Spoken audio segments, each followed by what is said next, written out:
I think Gregg Wallace has definitely behaved badly. Do you think that if MasterChef survives this, there'll still be that same love? Once like fixed vows start to take hold, no one believes anything. He was talking about it, I started to cry because I was really actually moved. I think it's just idiotic of ITV, to be honest with you. Yeah. Is that a hot exclusive? It's a hot exclusive. A Showbiz Fix exclusive, Yeah. guys.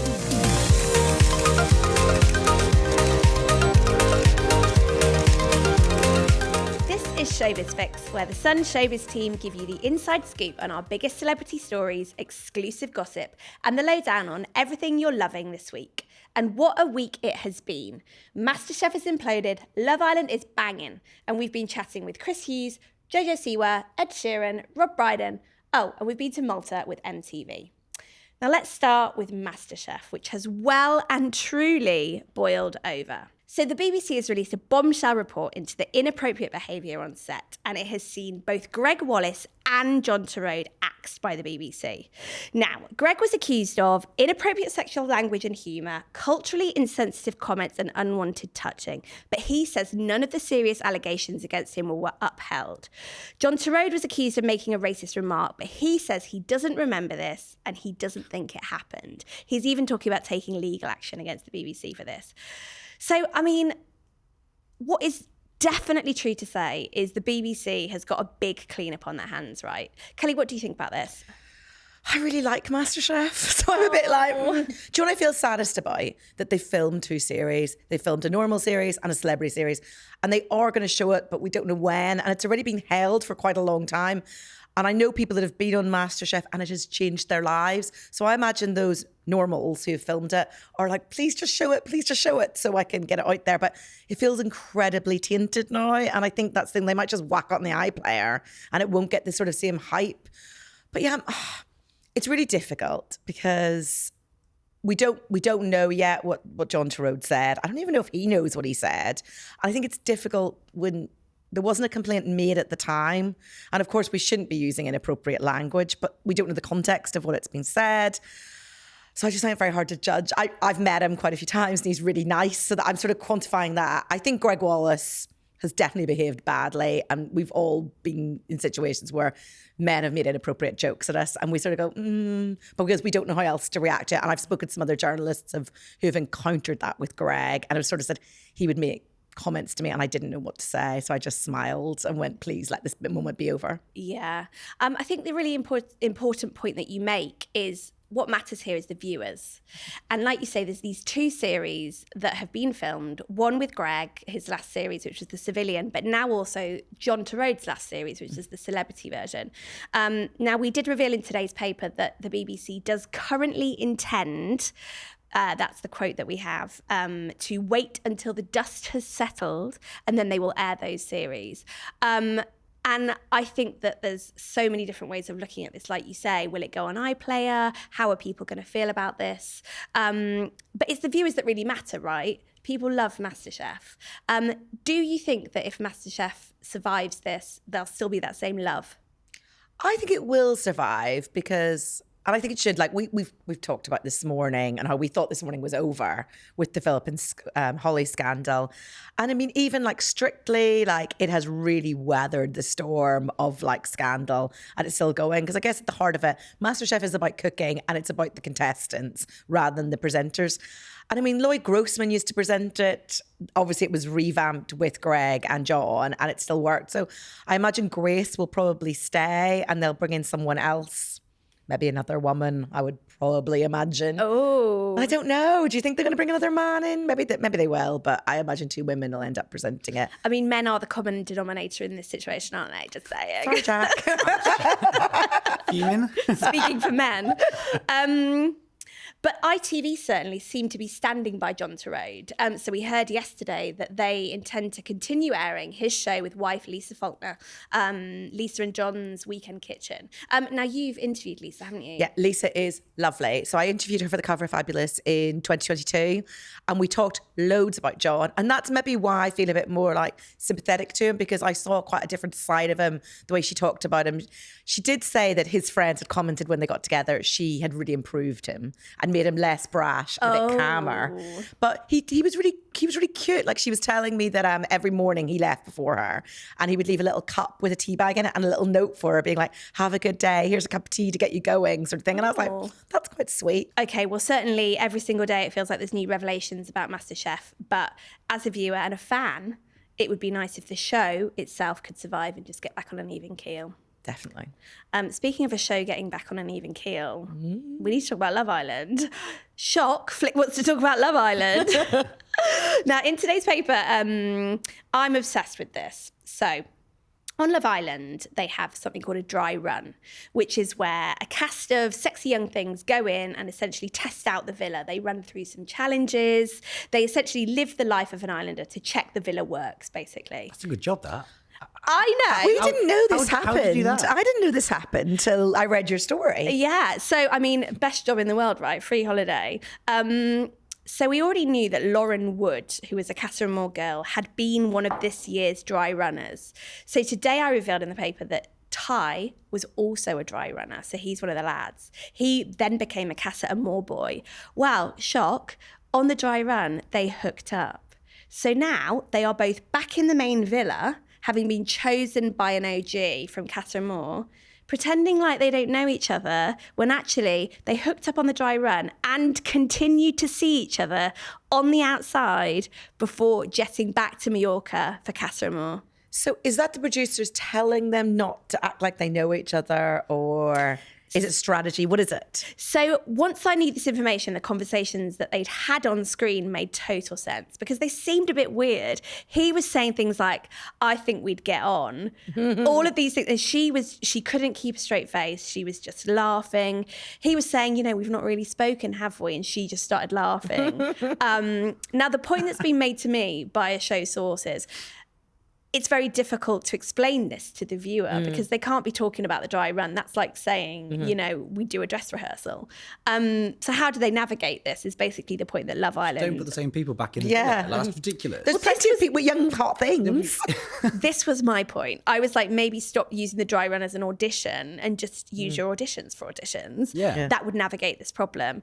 I mean, people are saying that it's a fakery row, viewers are being duped. Now, you don't have to pay to vote for Love Island, but on the app, which you now use to vote, there are supported elements. So there's Shop the Show, which is where their advertisers have paid links. So there is an argument there that the viewer is being sort of involved in a financial way in supporting ITV, which I guess is the problem if you want to be all sensible about this. Yeah. But, I mean, do you think it matters? See, I think I'm not bothered about the voting and stuff, but I think in terms of, we're sort of the X Factor. Once fixed rows start to take hold, no one believes anything. And reality TV anyway, it's not really real at the best of times. It's not necessarily scripted, but they're told what to do. Do you know what I mean? So people already think that. So the more stories like this that happen, the more people are just going to be like, it's not real, it's fake. We already think anyway that they go in there for a blue tick on Twitter. Do you know what I mean? You can buy them now, Jack. All right. Get holiday as well. But do you know what I mean? No one thinks they're going there for love anymore. So if you're now finding out that actually half of them know each other and they've hooked up, I think it's just idiotic of ITV, to be honest with you. Yeah. I think the two things to remember here is, first of all, ITV have always said that this is a augmented, constructed reality, however they say it. And they've never said this is just a fly on the wall watching people go about their business. But the second thing, I do actually really feel for Lauren, because the other thing that's happened this week is awful Harrison slept with her and then dumped her the next day for another girl. And I mean, we've all been there. And now this has come to light and you just think this poor girlie. And it doesn't stop because the action in the villa keeps coming. So we just revealed today that there has been another islander dumped. And knowing how this went about, I can't tell you everything that happened. Because ITV already banging on the door, I can hear them.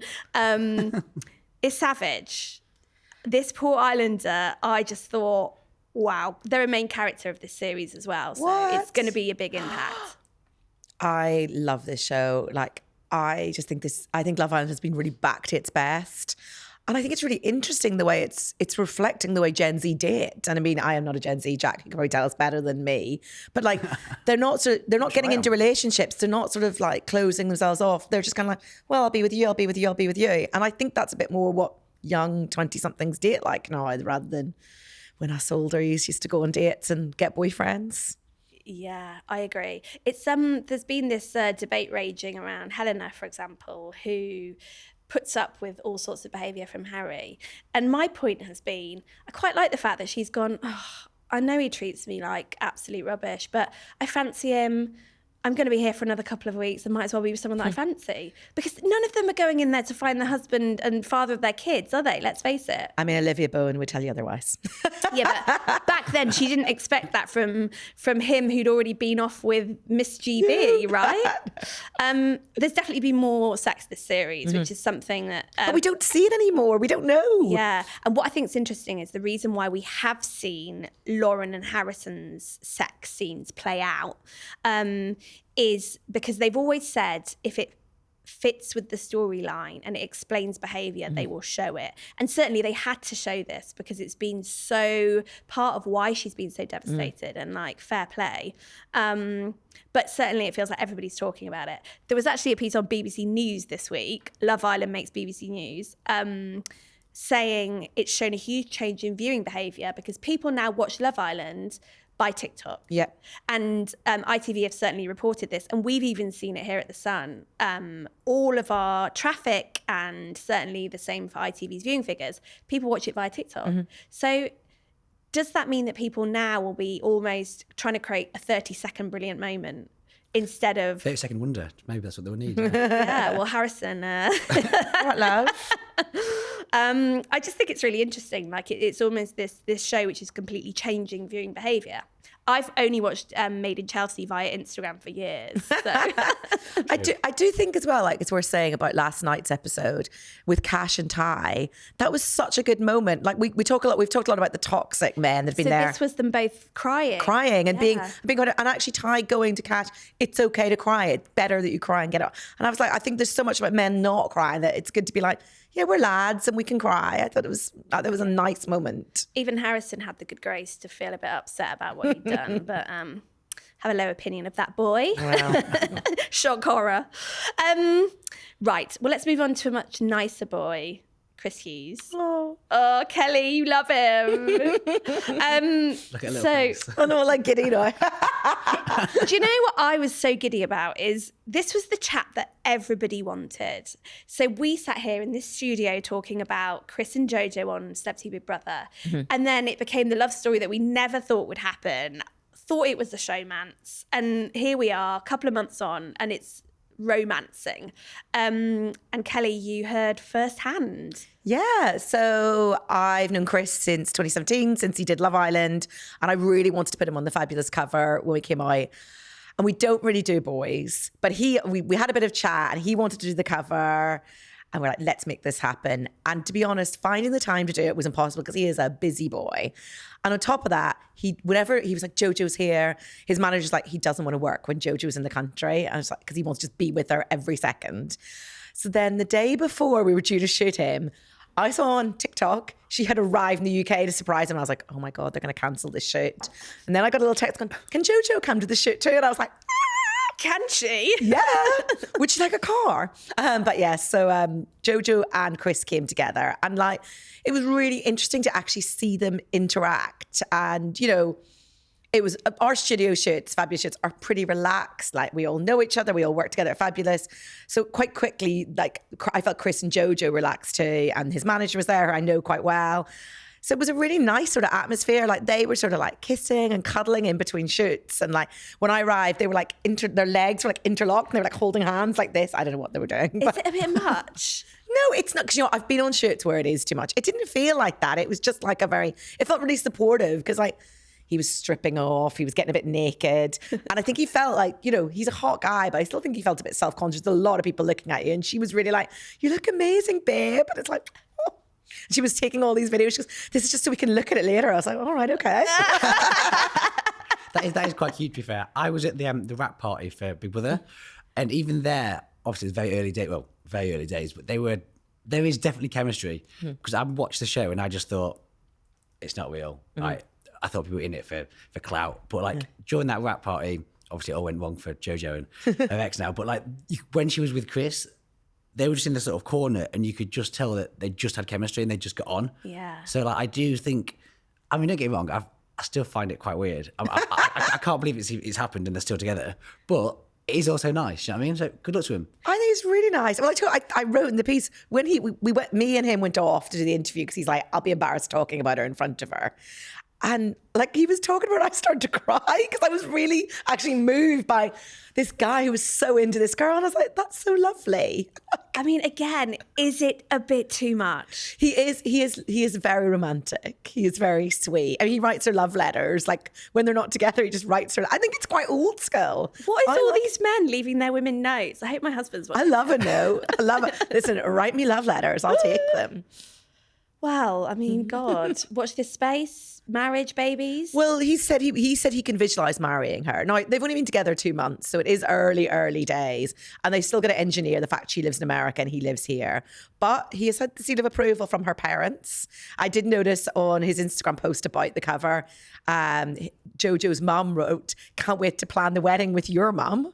Showbiz Fix. Can you Well, I mean, Kelly's imagine getting that invited. wedding? Imagine that wedding. I'm going to be all over it. It'd be, the guest list would be How about this? fabulous, Well, actually. Dream guest at my wedding. JoJo's friends with the Kardashians. Would the Kardashians go to this wedding? Elton John, he sends her a Christmas card every year. Like, can you imagine like Elton at Same. Chris Hughes' wedding? Kelly Allen. And Kelly. And Kelly Allen. Yeah. Exactly. Where's my invite? Well, I mean, Jack, you have actually got a big announcement about To be JoJo. fair, yeah, she's just announced. So she did 2 shows earlier this year. She's just announced that she's going to come back to the UK and do another tour, which is So amazing, this really. is JoJo the pop star. JoJo the pop star, yeah, of course. I'm sure Chris will be there cheering her on. He was at both shows, I think, earlier this year. And she's also working on new music, which I'm able to say I got the all clear. Is that a hot exclusive? It's a hot exclusive. A Showbiz Fix exclusive, Yeah. guys. Because obviously she's parted ways with her old label, but everything sort of, she's still very much focused on music. I think it's got a bit sidetracked because of Chris and Big Brother, but now it's getting back to that. The plan is to perform the new songs on the tour. So like she's going to it's not going to be the same as what she's done already. She's going to refresh it. And to be honest with you, maybe she'll do a Taylor Swift, because if he's got love letters, we're going to be having songs about Chris at this way, aren't we? Oh, Chris Hughes songs. I love this. Can you imagine? I love it. Do you know when you talk about JoJo being on Chris's shoot and then him being on her tour, for me it's just giving that scene in Mean Girls where it's like, camcorder doing all of that. Cool, mum. Just absolutely love it. Jack, you are just non-stop. You're just fresh back from Malta and all sorts, haven't you? You've been all over the place. So let's go chronological through your diary, Go on, because just even It's a thinking busy about diary. it exhausts me. Exhausts me too. I'm knackered. So you were with Ed Sheeran last weekend for his homecoming gigs. Yep. How did this come about? And tell me what the goss was. So Ed's been on tour for the past 4 years. His Mathematics World Tour. I'm not quite sure how he's still going. I said to him, actually, you must be exhausted. And he sort of looked at me smiled.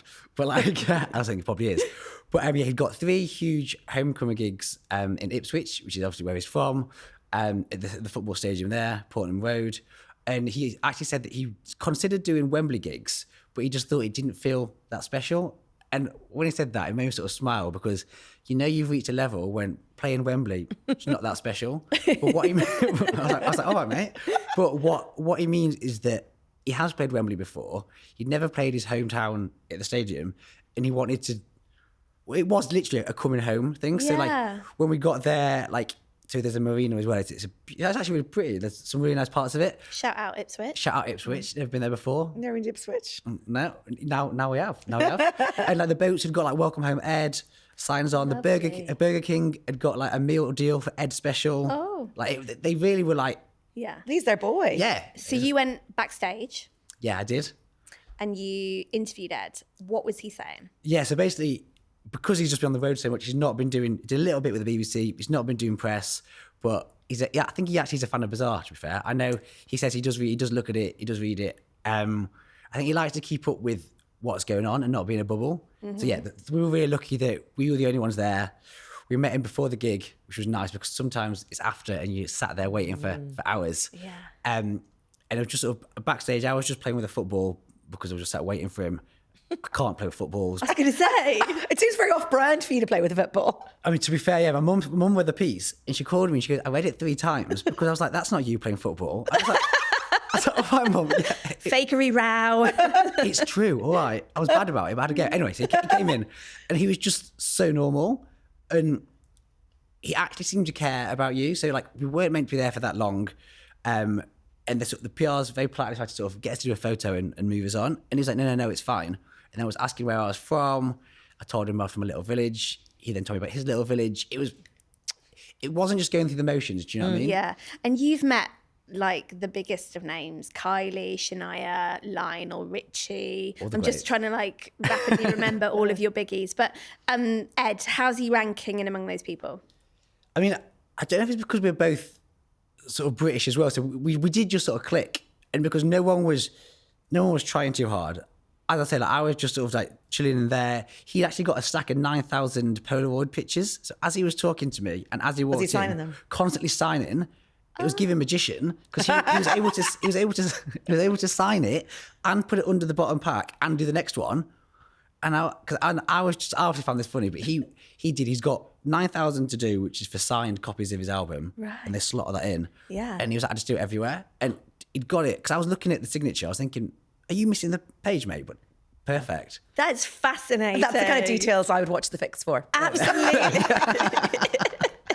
They hit it here first. Our post bag is going to be full. That is fascinating, though. I love things like that. You've also just got back from Malta. Yeah. You were there with MTV. Yeah. What was all this about? So they have every year in July Isle of MTV, which is clearly a play on I Love MTV. Oh. That's why I said it slow because it's quite. That completely passed me by. Both of us were like, what? Wow. Did you not? That's, No. Okay, well that's what it is. Basically, it's a big free concert in Malta, in Valletta, in the big square.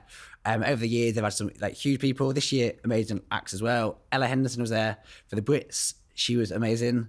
I always think she's quite underrated. Like vocally, she's stunning. Like song-wise as well. Like I think it's Go something. into the River. River was amazing. That went off. But like, she's got loads of songs that you would know that Bangers. She does a lot of sort of vocalist over dance tracks. Yeah, doesn't exactly, she? exactly. Yeah, and they're often overlooked. Who else was playing? Yeah. So Brazilian DJ Alok.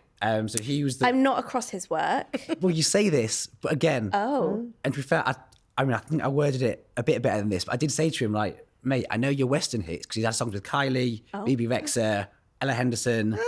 He's remixed basically everyone as well. He's huge. Right, okay. But I was like, but the week before I went out there, I started listening to his stuff on purpose just to sort of get in the Do your get in job. the groove, do my job exactly. And I knew so many of them. Oh, okay. And like, so what was he saying? Did you chat with him? Yeah, so met him before. He was really normal and nice. Like he was really keen to talk about AI. He's very keen on not wanting. Oh. So I asked some questions. I mentioned AI once. It's like litmus paper. He's not anti-AI, but he's scared where it's going. I guess if you're in the electronic music world, it's one step removed, isn't it? Yeah. I've got a friend that makes AI music. He writes lyrics for people's birthdays, and then he can literally plug it into an app, and it turns it into a song. So He might not get on with Alok. we call him DJ. We say it's DJ Klaus. That's his DJ name now. So Alok would have a problem. Yeah, Alok was keen to say to me, he was like, look, 25% of the set, I know what I'm doing. The rest is live and a vibe out. Because he's played Coachella a few weeks ago. He's played gigs in like Vegas, Hong Kong, like everywhere. So I was like, he's a big deal. Well, I'll look out for this up and coming artist. But you were also there, and I'm always obsessed when this happens. You were also there with lots of influencers.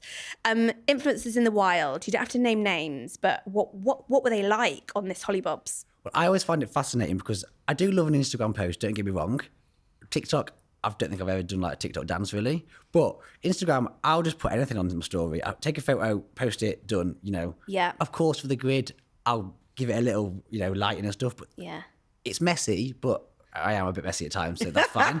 But like the amount of photos and the amount of times they'll get this angle, do this. And then to be fair, one of them commented, because they'd already done photos, I just chucked one up. And they were like, what, you've posted it already? And I was like, yeah, it's on the way to like To get some food. Why? What? To be fair, you've got like 1,000 followers. Yeah, no one cares about me and looking, and that's how we want. That's how we want it to stay. Yeah. You check a follow. I'd be cancelled straight away. But like, But were they like? Did they go crazy? do you know Were what? they fun? Everyone was fun and lovely. Some are more calm than others. I don't want to say they give a different persona.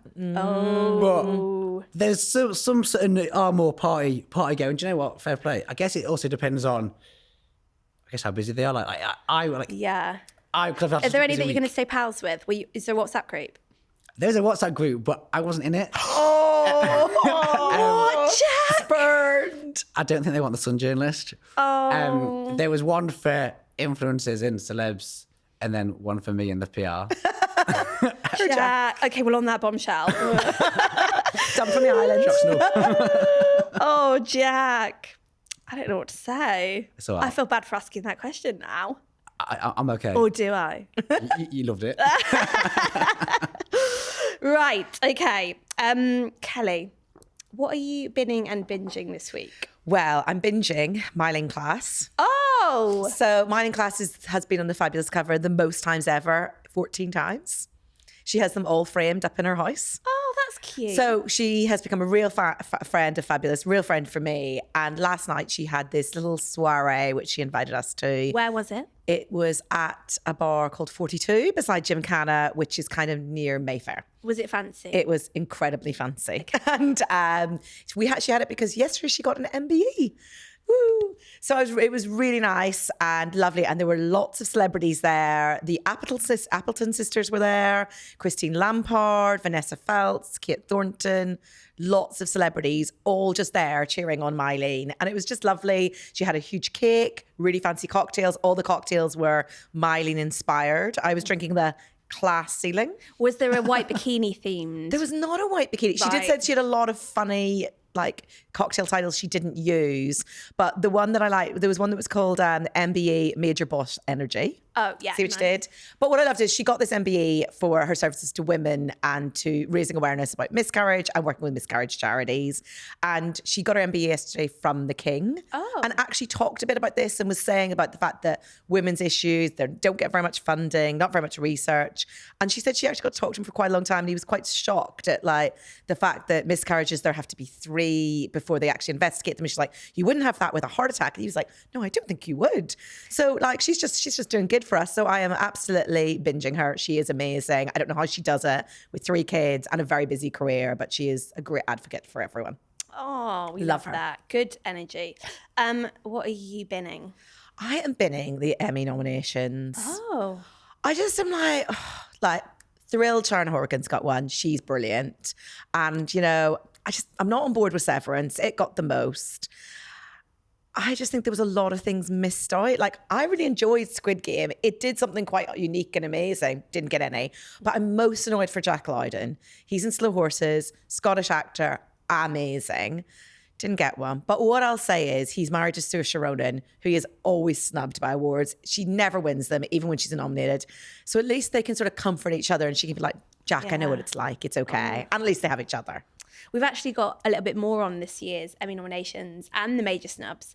So here's Teresa Rocker from our US team to give us the lowdown. The nominees for the 2025 Primetime Emmy Awards have been unveiled, but the snubs have left viewers more speechless than the twists and turns of their favorite shows. Leading in nominations is Severance, as the Apple TV Plus series snagged a total of 27 nods, including Best Drama. HBO Max's The Penguin came in second with 24 nominations, while fan favorite shows The White Lotus and The Studio received the third most nominations with 23 each.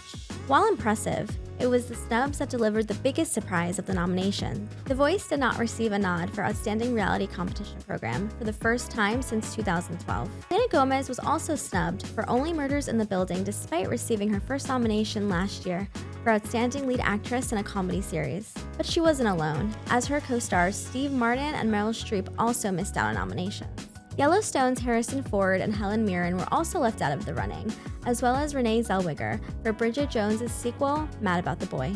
Patrick Schwarzenegger went viral for his role as Saxon Ratliff on The White Lotus, but despite the positive buzz around his memorable and sex-crazed character, he did not receive a nomination. The 77th Primetime Emmy Awards will take place on September 14th at the Peacock Theater in downtown Los Angeles. Okay, Jack, who are you or what are you binning this week? Binning, do you know what? Celebrities who just think they're above the law. Oh, So, okay. In this case, Emma Watson, we all make mistakes, right? But it's more the arrogance that I find that annoys me. So this is because this week she was banned from driving for speeding. Yeah, and look, actually, I was going to say we've all got points. I've never had any points. I've never had points either, but I'm sure I've got other things. But like, You'll know I'm staying quiet. How many points have you got? But her solicitor, I know obviously the solicitors are going to defend them. I get that. But this is Emma Watson, Hermione Granger, global superstar, one of the biggest actresses on the planet. And in court, her solicitor said that she's currently a student, which, okay, yeah, she's doing a master's at Oxford, but it's not your average student, is it? A bit of a twist there. And that she can afford the fine, which was £1,000, but she's not currently got any income or on a salary. And I just feel like, are you having a laugh? Yeah. You're worth like 65 million. Also, It just the way it's worded is just arrogant, and I just think she didn't turn up, and she hasn't got to turn up. It's her right not to. But again, it's just like, I don't know. I'd rather see her, instead of saying, "Oh, I'm not running any income at the moment, I can afford the fine," rather see her donating some money to a road safety charity. Yeah. Because let's face it, that's the issue here. She was speeding. Terrible things happen when people speed. So actually, I completely agree with you. Good one. I know the points taken from Gryffindor. Very good. What are you binging? Gaga. Oh. I mean, Popeye. It's the year of Gaga, right? Is it? Yeah. Oasis, forget that.